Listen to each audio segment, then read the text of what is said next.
আজকে আমি ডিম পরোটার একটি সহজ রেসিপি নিয়ে হাজির হয়েছি। একদম কম সময়ে ঝটপট আপনারা কিন্তু এই ডিম পরোটা বানিয়ে নিতে পারবেন। আর একই ডিম পরোটা কিন্তু আজকে আমি 3 রকমভাবে তৈরি করে দেখাবো। আপনারা অবশ্যই ভিডিওটা স্কিপ না করে আমার সঙ্গে থাকুন। এখানে কিন্তু আমি 1 বাটি পরিমাণে আটা নিয়েছি। হ্যালো বন্ধুরা, সুলতা কুকিং রেসিপির পক্ষ থেকে সকলকে জানাই স্বাগত। আমি দিয়েছি পরিমাণ মতো লবণ আর দিয়েছি আমি 1 চামচ পরিমাণে সাদা তেল। এখন কিন্তু আমি আটাটা বেশ ভালো করে মিশিয়ে নিব এইভাবে লবণ তেল দিয়ে অন্ততপক্ষে 2 থেকে 3 মিনিট এইভাবে একটু বেশ ভালো করে মিশিয়ে নেবেন।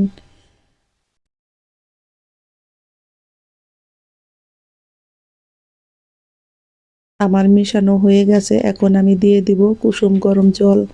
জলটা অবশ্যই একটু কুসুম গরম জল ব্যবহার করবেন, তাহলে দেখবেন ডিম পরোটা কিন্তু অনেক নরম হবে আর খেতেও কিন্তু অনেক মজার হয়।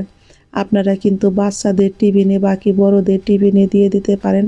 আবার সকালের জল খাবারে বাকি সন্ধ্যাবেলায় এইভাবে কিন্তু ঝটপট বানিয়ে নিতে পারেন। আর এতটাই পরিমাণে মজার হয় বন্ধুরা, একবার খেলে কিন্তু বারবার খেতে ইচ্ছা করে, এতটাই মজার হয়। যে বাচ্চারা কিন্তু কিছুই খেতে চায় না, তাদের যদি এইভাবে একবার হলেও ডিম পরোটা করে দিতে পারেন, আমি আশা করি ওরা একবার না ওরা বারবার খেতে চাইবে, এতটাই মজার হয়। আমি কিন্তু অল্প অল্প করে জল দিয়ে এইভাবে আটাটাকে বেশ ভালো করে মাখিয়ে নিব। আমার আটাটা কিন্তু বেশ ভালো করে মাখানো হয়ে গেছে। এখন আমি এইভাবে রেস্টে রেখে দিব 10 মিনিট।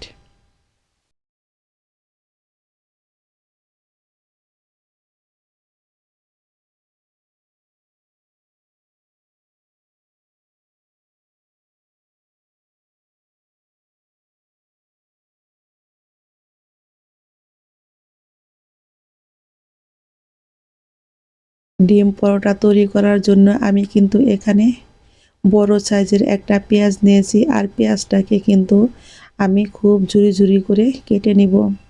দেখতেই পারছেন পেঁয়াজগুলোকে কিন্তু আমি খুব মিহি করে কেটে নিয়েছি। আর এখন আমি দিয়ে দিব এর মধ্যে একটা কাঁচামরিচ কুচি। ঝালটা আপনারা আপনাদের পছন্দ অনুযায়ী খাবেন। এখন আমি দিয়ে দিব এখানে 1 মুঠো পরিমাণে ধনিয়া পাতা কুচি। আমি এখানে দিয়ে দিব বড় সাইজের একটা টমেটো কুচি।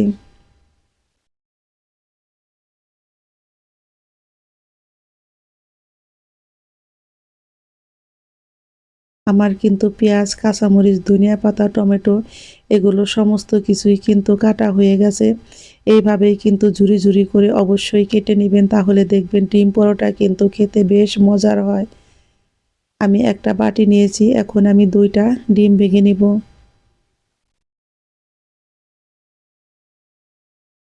আমি এর মধ্যে দিয়ে দিব অল্প পরিমাণে একটু লবণ। এখন একে একে সমস্ত কিছুই দিয়ে দিব, কাঁচামরিচ, পেঁয়াজ, ধনিয়া পাতা, টমেটো। আমি এগুলো দিয়ে কিন্তু ডিমটাকে বেশ ভালো করে একটু ফেটে নিব। এই পর্যায়ে আমার পরোটার রেসিপি যদি একটু হলেও ভালো লেগে থাকে বন্ধুরা, অবশ্যই একটা লাইক করবেন, কমেন্ট করবেন, এবং যারা আমার নতুন বন্ধু আছেন তারা আমাকে একটা সাবস্ক্রাইব করতে ভুলবেন না। আমি ফিরছি 10 মিনিট পর।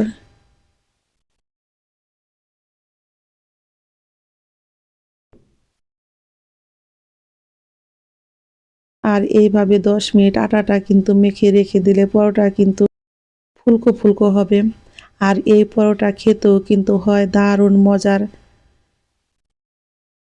আমি কিন্তু আবারও এইভাবে আটাটাকে 4 থেকে 5 মিনিট একটু হাত দিয়ে মেখে নিয়েছি। আটাটা কিন্তু একটু সময় নিয়ে বেশ ভালো করে মেখে নিলে দেখবেন পরোটা কিন্তু সবগুলোই একই রকম ফুলকো ফুলকো হবে। আমি এইভাবে কিন্তু লিচি কেটে নিব 5টা। আপনারা আপনাদের পরিবারের সদস্য অনুযায়ী আপনারা আটাটা মেখে নেবেন। আমি কিন্তু একটা ডো নিয়েছি, এখন আমি একটা রুটি তৈরি করে নিব।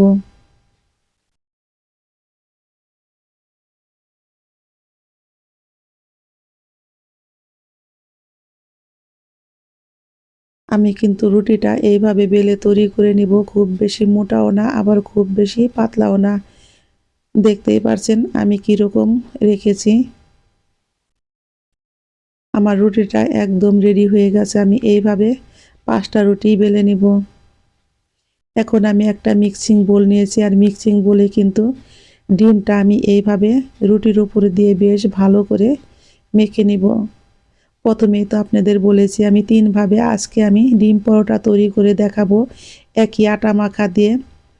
আর কিন্তু খুব সহজে ঝটপট এই ডিম পরোটা তৈরি করা হয়ে যায়। চুলায় আমি একটা ফ্রাই প্যান বসিয়ে দিয়েছি, তাতে দিয়েছি খুবই অল্প পরিমাণে একটু তেল। এখন কিন্তু আমি এইভাবে রুটিটা দিয়ে বেশ ভালো করে ভেজে নিব। আমার ছেলেদের কিন্তু খুবই পছন্দের একটি খাবার, সেই জন্য বন্ধুরা আপনাদের সাথে একটু শেয়ার করলাম। শীতের সকালে বাকি সন্ধ্যাবেলায় যদি এইরকম ডিম পরোটা হয় তাহলে কিন্তু আর কিছুই লাগে না। আমার একটা ডিম পরোটা ভাজা হয়ে গেছে, আমি তুলে নিয়েছি। এখন আমি কিন্তু দ্বিতীয় পরোটা ভেজে দেখাবো। আমি এইভাবে কিন্তু আর একটা রুটি দিয়েছি, রুটিটাকে কিন্তু আমি বেশ ভালো করে এপিট ওপিট খুব সুন্দর করে আমি সেঁকে নিয়েছি। এখন আমি এর মধ্যে দিয়েছি অল্প পরিমাণে একটু সাদা তেল। দেখতেই পারছেন আমার পরোটা কিন্তু কত সুন্দর ফুলে উঠেছে। আর এরকম কিন্তু ফুলকো ফুলকো পরোটা হলে খেতে কিন্তু বেশ মজার হয়।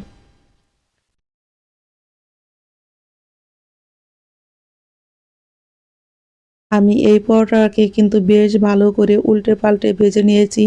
আর দেখতেই পারছেন এই পরোটাটা কত সুন্দর আমার ভাজা হয়ে গেছে। এখন আমি এর মধ্যে দিয়ে দিব ডিম। ডিমটা দিয়ে কিন্তু আমি পরোটার উপরে বেশ ভালো করে ছড়িয়ে দিব।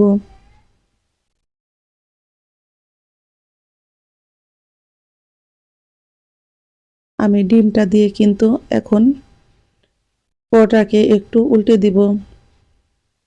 আর পরোটাকে কিন্তু খুব সাবধানে একটু উল্টে দিবেন। এখন আমি চুলার আঁচটাকে একটু বাড়িয়ে দিব। এইভাবে চুলার আঁচটাকে বাড়িয়ে কমিয়ে কিন্তু আমি পরোটাকে কিন্তু বেশ ভালো করে ভেজে নিয়েছি। আর কিন্তু আমার ডিম পরোটা কিন্তু একদম ঝটপট রেডি হয়ে গেছে। আমি আর একটা ডিম পরোটা দেখাবো কিন্তু ভিন্ন রকমভাবে।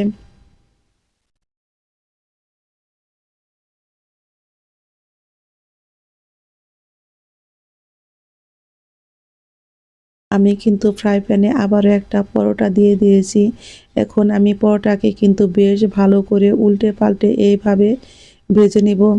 আর পরোটাগুলো এতটাই পরিমাণে কিন্তু ফুলকো হয়েছে। চুলার আঁচটাকে কিন্তু প্রথমে একটু লো করে দিবেন, তারপরে যখন পরোটাগুলো ফুলতে শুরু করে তখন চুলার আঁচটাকে বাড়িয়ে দিয়ে এইভাবে পরোটাগুলো ভেজে নেবেন। আর তাহলে দেখবেন প্রত্যেকটা পরোটাই কিন্তু এরকম বালিশের মতো ফুলবে। আমার পরোটা কিন্তু অনেক সুন্দর করে ভাজা হয়েছে আর একদম ফুলকো হয়েছে। বন্ধুরা দেখতেই পারছেন আমি কিন্তু হাতে একটা ছুরি নিয়েছি, আর ছুরি নিয়ে কিন্তু আমি এই পরোটাটাকে একটু এইভাবে ছিদ্র করে দিয়েছি। এখন এর মধ্যে কিন্তু ডিমটা দিয়ে আমি এই রুটিটাকে কিন্তু উল্টে দিব। আপনারা কিন্তু এইভাবেও কিন্তু ডিম পরোটা ভেজে নিতে পারেন। যার যেরকমভাবে ভালো লাগে সেইভাবেই কিন্তু আপনারা ভেজে নিতে পারেন। আমি কিন্তু এই পরোটাকে কিন্তু বেশ ভালো করে উল্টে পাল্টে আমি এইভাবে ভেজে নিব। আপনাদের কিন্তু আমি খুবই সহজভাবে এই ডিম পরোটার রেসিপি 3 ভাবে তৈরি করে দেখিয়েছি বন্ধুরা। আমার ঝটপট তৈরি হয়ে গেছে 3 রকমের ডিম পরোটা। দেখতে যেমন সুন্দর হয়েছে, খেতেও হয়েছে কিন্তু দারুণ মজার। আমি একটা ডিম পরোটা আপনাদের ছিঁড়ে একটু দেখাবো। দেখুন বন্ধুরা এগুলো কিন্তু কতটা পরিমাণে সুন্দর হয়েছে। আর প্রত্যেকটা পরোটাই কিন্তু আমার ফুলকো ফুলকো হয়েছে, দেখতে যেমন সুন্দর হয়েছে খেতেও হয়েছে কিন্তু দারুণ মজার।